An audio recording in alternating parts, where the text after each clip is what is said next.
What's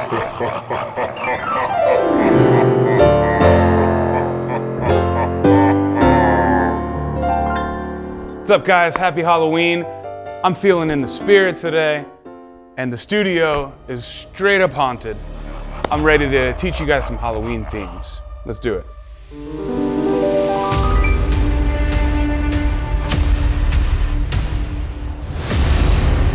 Today I'm going to be showing you guys a couple of my favorite Halloween themes, including the main riff from Thriller, which I just played.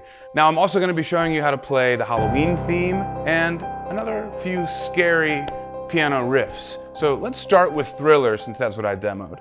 Now, we have it in a couple of easier keys here in the app. It's actually performed originally in the key of C sharp minor. But we're actually going to move things up to D minor.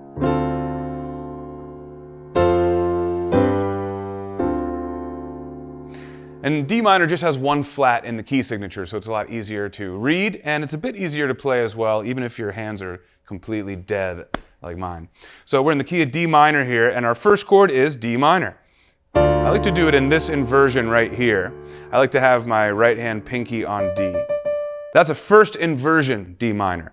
It's okay if you don't know what inversions mean. There's 3 notes in a chord, typically, in this kind of a chord. And we're going to mix up the order of those 3 notes to find different inversions. But it's still those same 3 notes at the end of the day, so it's still the same chord. It's still a D minor chord, but instead of playing it like this, we'll play it like this. We could also invert it up to here and beyond. Those are all D minor chords.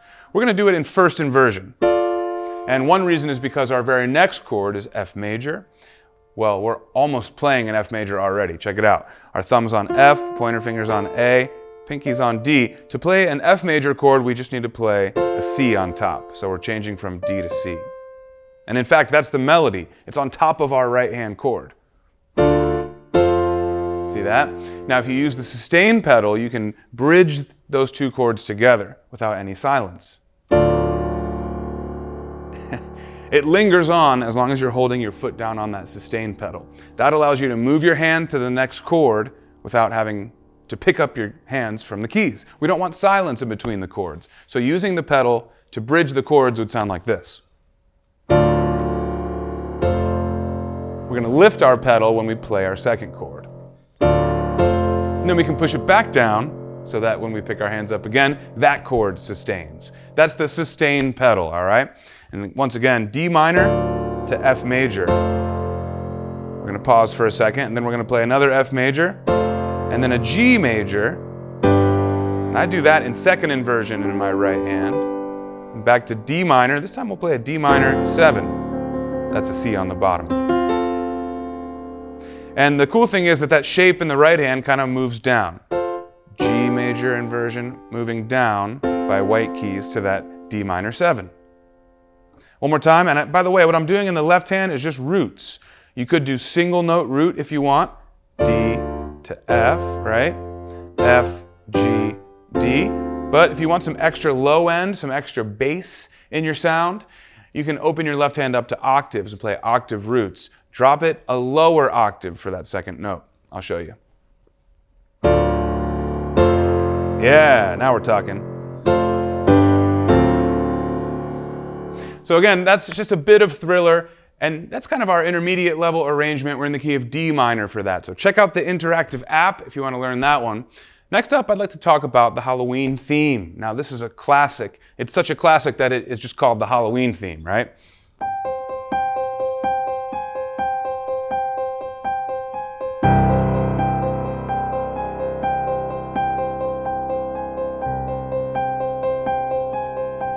We have this hypnotic riff in the right hand.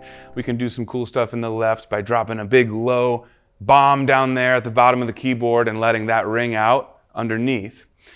I'm also keeping my sustain pedal down the whole time. It gives it that dreamy, mysterious sound, especially when we go to that highest note in the riff. That one, because it sustains on top of the note that we played earlier, just a half step below. G, G, A flat or G sharp, back to G. So the toggling between those 2 notes is really what makes this the theme that it is, that we all know. It's that clash, that dissonant half-step interval on a minor chord, no less. C minor, for example. We're doing the fifth and the root of that scale. So C minor, the fifth is G. We're starting on G, the root is C. So let's just start there and just do those notes. The rhythmic pattern we're playing is top note once, bottom note twice. 1, 1, 2. And then that repeats all evenly. 1, 1, 2, 1, 1, 2, 1, 1, 2. Now you might think, why don't I just count to 3? 1, 2, 3, 1, 2, 3, 1. Well, the reason is because when we get to that third and then fourth phrase, that will mess you up. This is not actually in 3/4 time signature. And that's one of the other really identifying things about this piece. We have that little riff in the right hand that sounds like we're doing groups of 3, but we're really not. Let me show you.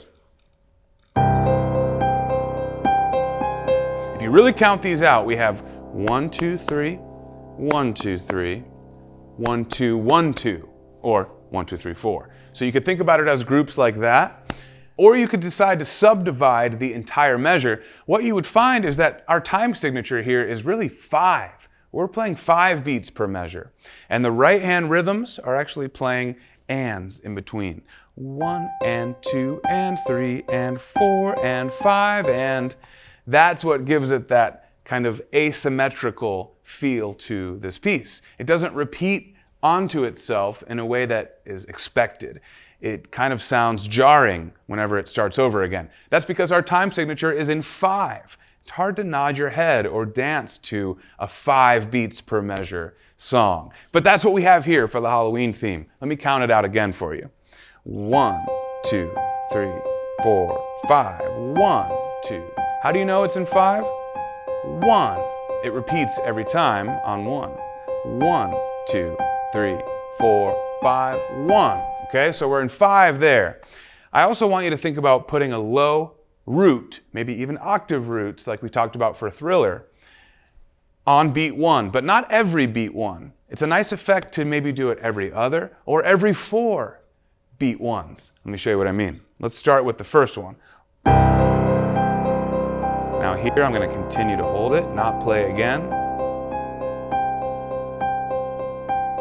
Here's the fourth one. Maybe now I'll do it again. Yeah, that's pretty effective. To me, it sounds like a big bell being tolled, a big clock tower, or some sort of a huge spooky thing like that. That's the effect I get when I play that really low root in the left hand and I sustain it with my sustain pedal. And when I spread it out and I don't do it on every downbeat, and instead maybe every 4 measures, it's got an even more spooky effect to it. It's more sparse, and you don't really know when it's going to happen again. And then it happens again, and it catches you off guard. So those are a couple of things you could do with just that theme without having to learn the whole composition. You can have some fun with that theme. And you don't have to do it in C minor. You can do it in any key. All you need to do is figure out the root and the fifth of that key, all right? You play octave roots in the left hand. Right hand, you play that 5-finger position, root and fifth. Remember that rhythmic pattern. Remember that we're in 5/4 time signature.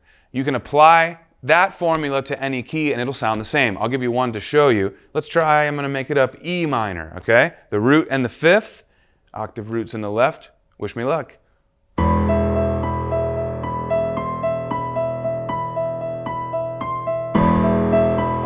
I think that's it. Root, fifth, and then a half step above that fifth is our high note in the riff. So there's our Halloween theme. The last thing I want to leave you guys with is the Monster Mash. Now, the Monster Mash is not in the same category as this kind of Halloween, right?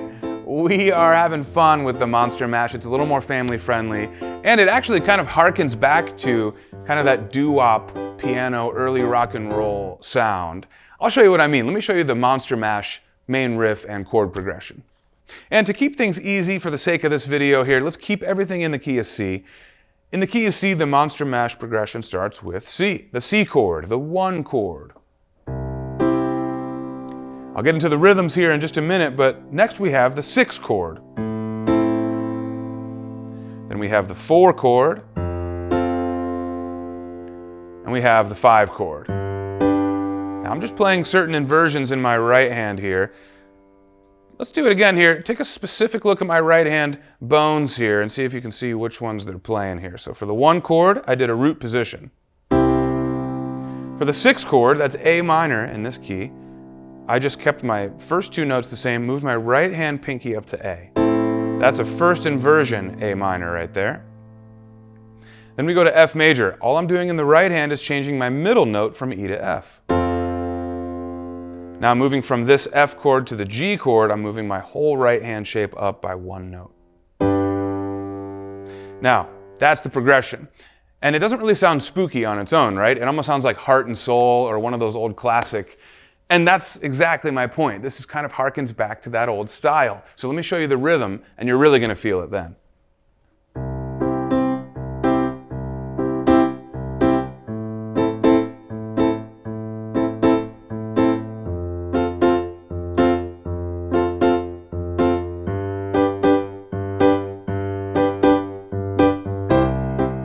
He did the Monster Mash, the Monster Mash. It was a graveyard smash. He did the mash.